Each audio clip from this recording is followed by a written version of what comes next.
Hi, and welcome to another episode of Hot Takes with me, the Silver Fox. And I must resist the urge to do Private Fraser and say we're doomed, we're all doomed, in his sort of Western Isles voice, because it was a cold and lonely place, you understand. But this is possibly, of course, why Humza Yousaf was not at the speech of Nicola Sturgeon yesterday. He must have seen the polls. The polls are showing that the SNP look to be doomed for the first time in, well, quite some time. We'll look at the story, but for the first time in a long time, Labour and the SNP are neck and neck. The SNP no longer are the major party of Scotland. You'd wonder if that ever came to pass, and it has come to pass. They've been flatlining ever since he took over. It's been getting worse and worse. They're trending down. He personally is trending down. And I think that as time goes on, things will only get worse because people are slowly finding out exactly the sort of people the SNP are. And they're losing support each and every day in each and every way. We'll take a look at this article to see what's going on, see what the numbers are, and rejoice. Not that Labour would be any better, of course, but at least they'd be different. And whatever they were doing, and however many different ways they can imagine to screw up things, it'll at least be done through natural, normal stupidity, rather than through the lens of independence. Here goes. Now, I would also point out that Labour, if Labour are in charge, and come the Holyrood elections, you get a Labour government in Scotland. The chances are that by just simply the law of averages, they may well get something right. Just simply getting, making mistakes or whatever, and a policy goes out and they get something right. Unlike the SNP, who have made the wrong decision at every single stage ever. They have never got anything right. Everything they've done is wrong because they lack the ability to see the future. For most of it, they got no idea of consequences. But of course, sometimes the decisions they're making are deliberately done, knowing it would make things worse. Because if they can make things so bad, they can promise this utopia, and hopefully people follow them through that window to their doom. But it's not happening. Anyway, we'll take a look at this. Humza Yousaf doomed, as new poll shows Scottish Labour has drawn level with the SNP. The First Minister's party has been flatlining in the polls since he took over from Nicola Sturgeon, and now Scottish Labour are neck and neck with them in terms of Westminster voters. And it's been a long time since that has happened. Humza Yousaf could become one of the shortest serving SNP leaders ever after a new poll put Scottish Labour level with the party ahead of the next general election. It is only the second time the Nationalists have failed to top a Westminster survey since June 14. So, you're getting on towards 10 years now, 9 and a quarter years. And it goes to show that the punters, the voters, us normies, have had enough. And of course, I've been saying for quite some time now that this continual down voting in the polls, this trending down in the polls, both of the party and of Humza Yousaf himself, can result in only one thing. There will be a leadership challenge, and he will go. He can barely hold the party together now. He's got no authority. Nobody listens to him. And the party, because of that, fractures every decision made. The poor polling will only increase the pressure on the First Minister, who continues to be disliked by the majority of Scottish voters, and indeed by the majority of his own party. And he's also facing a growing backbench rebellion and a loss at Rutherglen and Hamilton West by-election.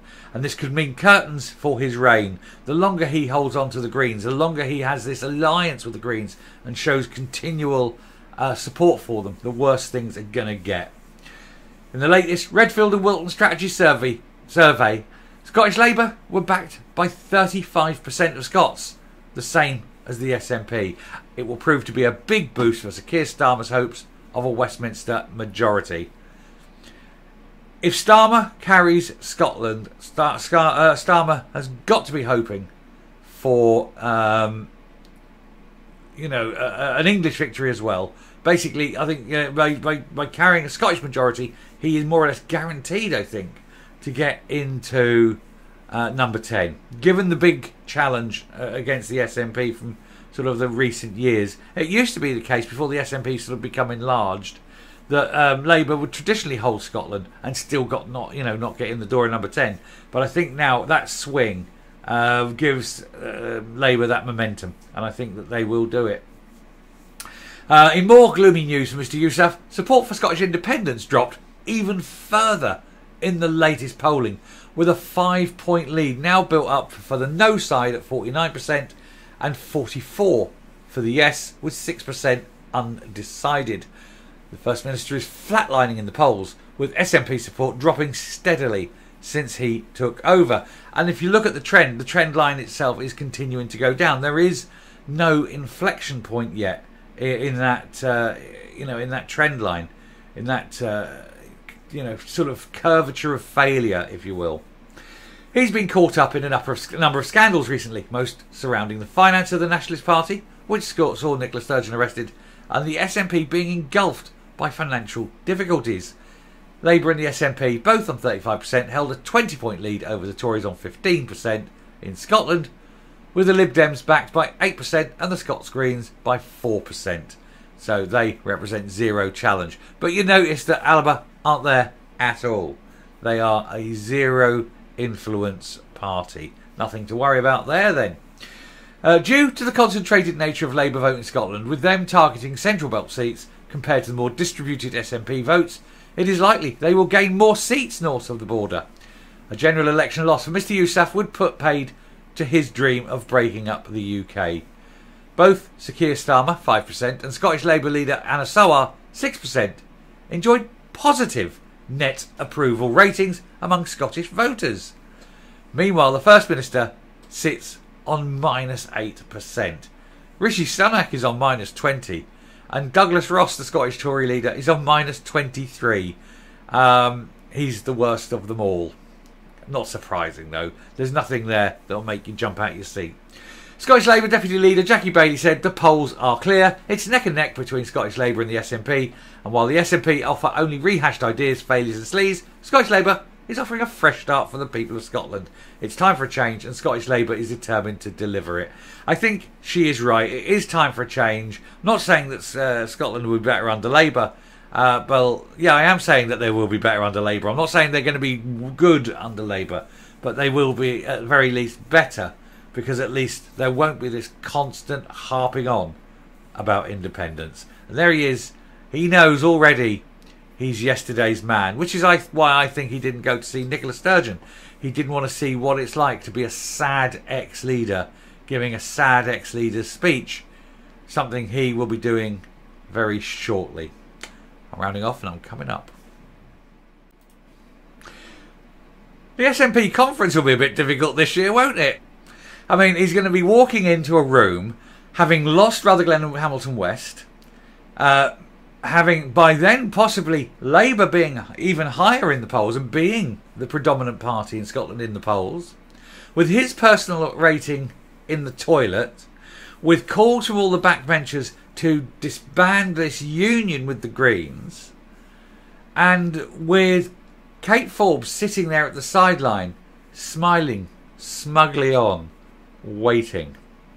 And of course you've got the prospect of the big one, the further arrests and charges in results of the investigation into the finances. Humza Yousaf winning that election, winning that leadership election, has truly taken on a poison chalice that may yet kill him. I'll stop now. Take the smile off my face. Thank you very much for watching. I've thoroughly enjoyed this one. I like to see these things. And if you have too, then please do take this moment to hit that subscribe button. Ring the bell, leave a like, leave a comment. And until next time, stay safe, stay well. And watch this space. It's going to be a fast moving show. Bye.